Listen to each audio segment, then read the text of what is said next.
All right, everybody, welcome back to Mob Pop Sports. This is Grandy. This first time here, welcome. Thank you for checking out the channel, checking out this video. You guys are returning. Welcome back. Hopefully, everybody had a great weekend. I know it's been a while since I did a video. I'll just probably going to stick to about 1 or 2 a week if I can do video-wise. Just kind of busy. I was actually out of town this past weekend.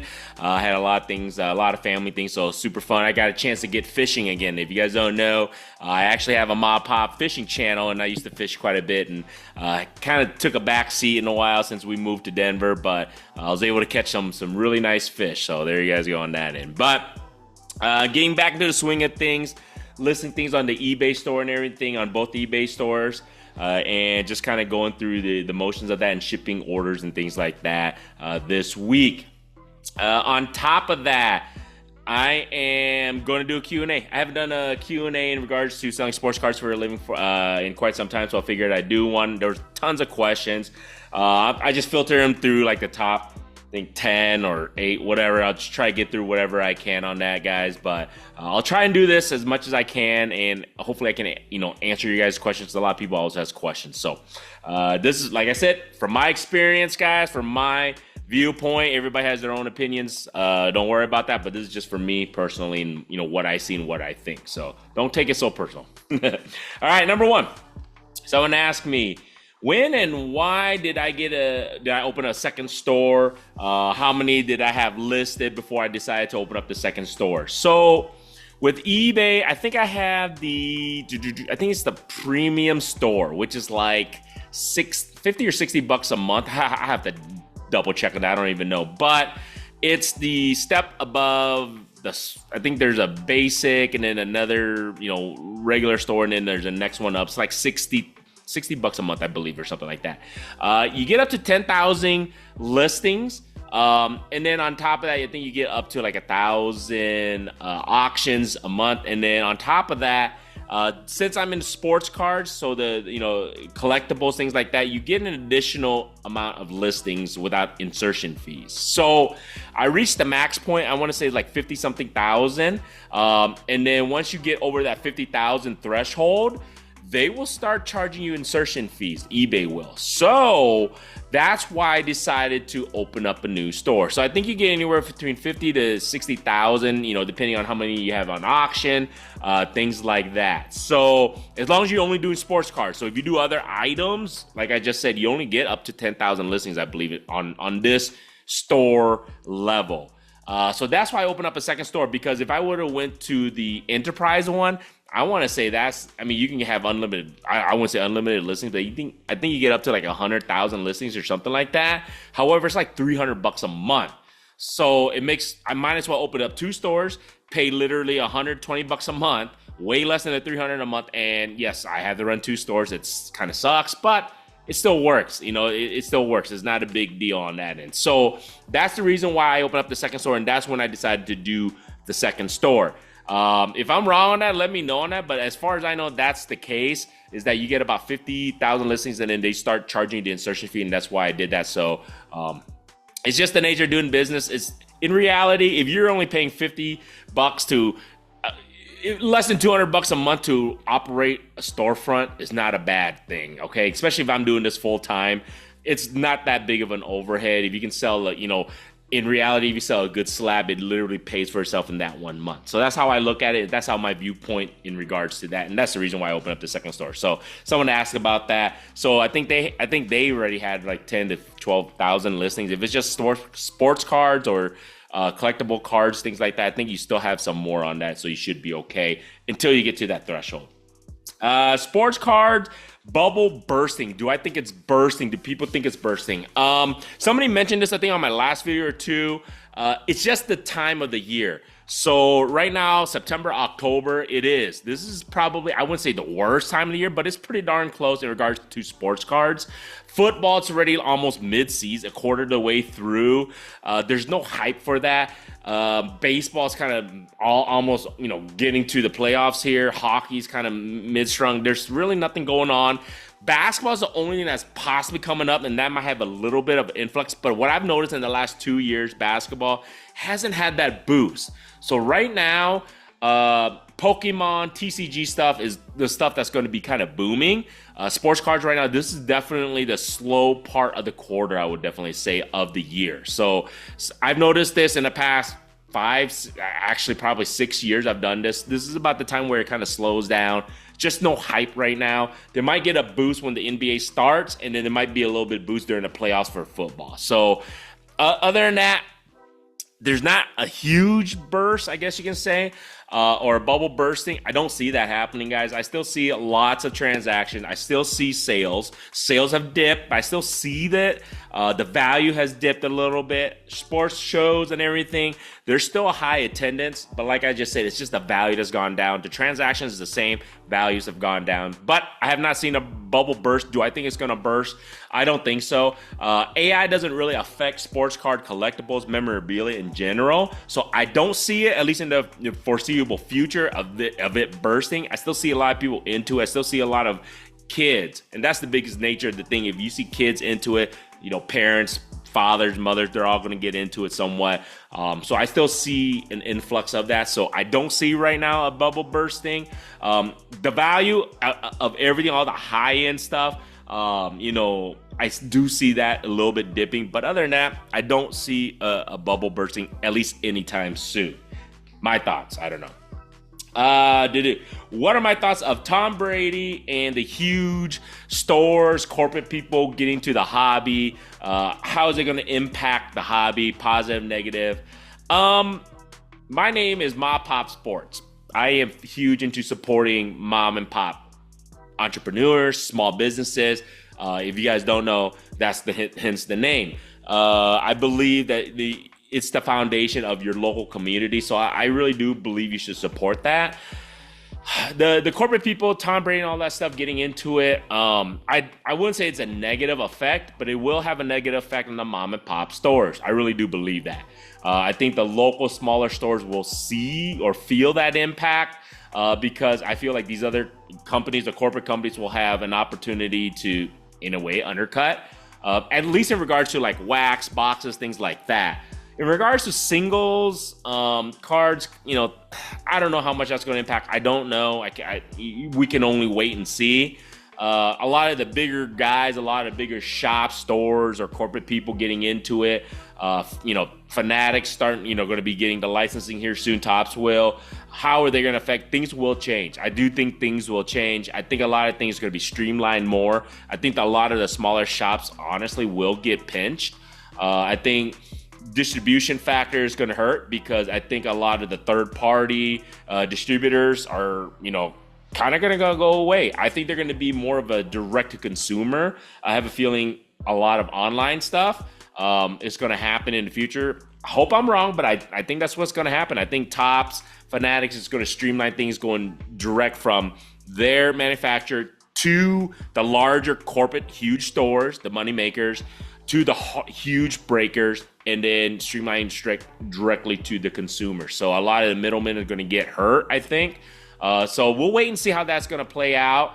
But that is my thought. Corporate, large people, you know what?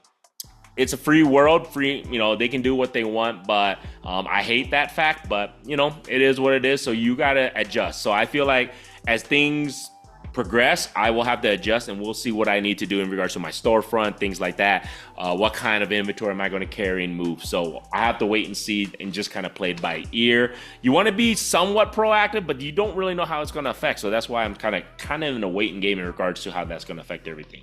Will I buy Pokemon TCG boxes for easy money to flip? Even though I know jack shit about TCG and Pokemon, right? No. I will not. And the reason being is if I really was in for money, I'd probably be doing something else. I'd stay in the corporate world. I'd make a lot more money than selling sports cards. I'm in this because I love it and the flexibility of owning my own business and also, the ability to spend time with my family. So for me to go buy stuff that I have no idea about, to keep my capital in that for just a quick, easy money, it's a risky because I don't know anything about it and I just don't enjoy it. Why would I want to do something I don't enjoy? I do this because I enjoy it. So in regards to buying Pokemon boxes, TCG boxes, even though it's a quick flip, they say, I still don't know anything about it. I probably won't go into doing something I don't enjoy. I don't know anything about it. So there's that. People call me stupid. You're leaving a lot of money on the table. I get that. But like I said, if I'm really looking to do this for money, I wouldn't be doing sports cards, guys. At the end of the day, I'd stay in the corporate world and make a lot more money than this. It's just the way it is. Mystery packs. How's that going to affect things? Because there's a new rules coming in. Whatnot, if you guys aren't aware, Whatnot is cracking down on mystery packs, repacks. It has to be certified nowadays. So I think it will impact Whatnot. It's going to impact the way the smaller Whatnot streamers and people who just do regular repacks, they just do their own. They can't do it, right? So it's going to hugely impact them, because then they're going to have to buy certified repacks, whether it's from PSA or other companies that are certified. So it's going to impact them because the margin gone. Now, do I think it's good or bad? It's a catch-22 in that, because it's good because certified, so that means the value of the repacks, they should hold true value, because there's a lot of people who are doing repacks.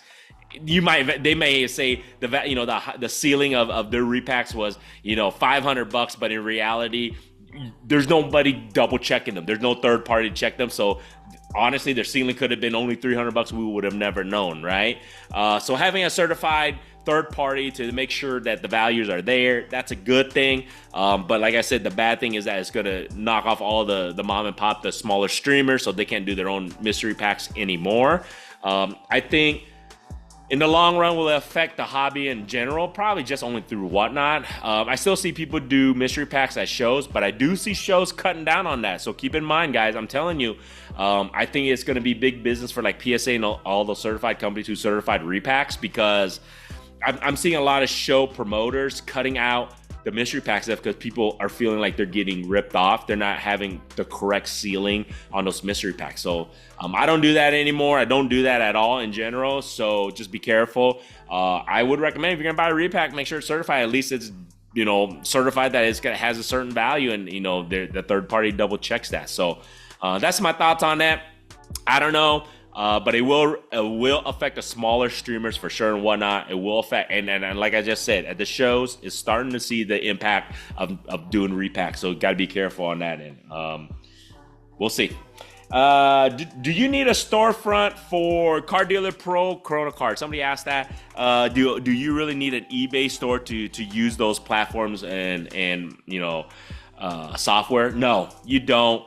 However, it helps because you're going to have a lot of listings. So if you're using Card Dealer Pro and Corona Cards, that means you have a vast amount of cards to list. So you have a huge quantity, right?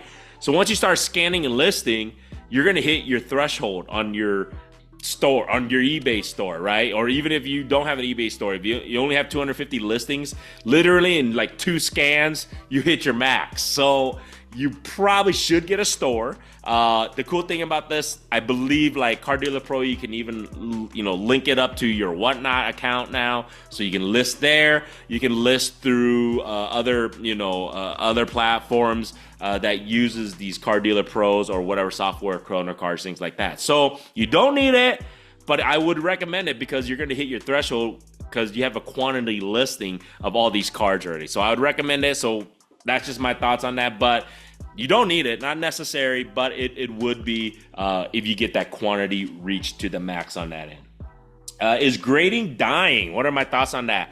Well, I don't think grading is dying. If you look at the numbers from PSA and all those companies, they're still grading like 1 million cards every month, guys. So you can calculate the numbers on that. If they're grading over 1 million cards every freaking month, and TCG is growing, as we know, and Pokemon's growing, they're getting more stuff of that stuff graded. So grading is not dying. It's really prevalent. I, however, am going away from grading because it doesn't make sense for my inventory currently and the cost of it right now. And SGC has kind of dipped. Their value has dipped. Beckett has dipped. CG, sports cards wise that I'm talking about. The only thing that holds value in PSA, and right now PSA, so hard to get Gem Mint 10s, guys. I shit you guys not. I just literally got another return on my bulk submission. I still got 2 or 3 left. I just got my grades on it. I think it was like 25 or 30 cards and only 5 of them Gem Mint. Good thing. those 5 cards will cover most of my submission fees, thank goodness. However, there you guys go. You can calculate the numbers right there. Out of 20, I think 25 or 30 cards, only 5 gem mint. The rest were 9s and 8s. Nothing lower than that, but there you guys go. You guys take that for what that is number-wise. So that's why I probably am going to hold off grading for a while until things change, unless there's a sale. But I don't think they're going to, I think pricing is just going to increase on that because people are still submitting. So they, why would they do it just for me, right? So that's why I'm going to move away from it. I'm going to, move towards more just raw, mid-tier in regards to my inventory and just move that. And I feel like it's a lot more liquid, at least currently. So we'll see on that end. So, but grading is not dying, not going anywhere. It's technically actually growing, I guess you could say. Last but not least, will I ever tell how much I make? I don't think it's any of your business. No, just kidding. I already told you guys from previous video what my goal was to make it a 6-figure business. End of this year, I'm pretty close, guys. So that was my goal. I'm going to, as long as everything stays kosher, I should be able to reach my goals finally. That was my goal for last year. Didn't get there. I told you guys that. I was super close, but I think I should be able to get there, barring a huge slump in the next 3-4 months, which could happen. I'm telling you guys that right now, so we never know. This is sales. If you guys don't know, sales goes up, goes down. They can have a horrible month, could have a great month. We don't know. Currently, I'm on par to reach my goals, hopefully, so we'll see. But, I mean, it doesn't make sense for me to tell you the exact numbers because it really, let's just say this. I'm not going to be a millionaire. I'm not going to be, I'm not making that much money. As long as it puts food on the table, roof over the head, me and my family, that's my concern. That's all I worry about. But other than that, there you guys go. I know it probably doesn't help you, but like I just said, it's how you live. That's going to be the most critical thing for you to be successful in flipping cards, selling cards, collectibles, things like that. If you live frugally, you can make a little bit of money and still be okay. If you make a ton of shitload of all sports cards, but you live lavishly, you're not going to make it in this industry. There you guys go. Simple as that. There you guys go. Hopefully I helped answer some of you guys' questions. Appreciate you guys watching the video, watching this far. If you guys like this stuff, please feel free to subscribe. If you have not subscribed, I still appreciate you watching all the way through this point. Don't forget, check out the eBay stores, both of them, links in the description. Also, in the next couple weeks, months, I don't know, I might do another Whatnot stream here and there once a week, once every other week or something. I might be doing just short ones, so just keep that in mind. I'll let you guys know once that happens. Also, the Denver Card Show is coming up next weekend. I won't be there, but make sure you guys go check it out. I'll be in Las Vegas, golf tournament, family gathering, reunion type deal. So wish me luck on the golf tournament, but hopefully the Denver Card Show will be great. It's always good. So, but I will be there in December, guys. So I'll see you guys then on that end. But other than that, appreciate you guys. Go Bears, 3-2, loving it. Crazy, last second field goal again. Hawkeyes pull off a victory. Now they got Penn State coming. Hey, always a good weekend when the Bears and the Hawkeyes wins for me. I always have a good weekend that end, and I caught fish, so that's a good thing. Other than that, man, until next time, have a good one, guys. Peace.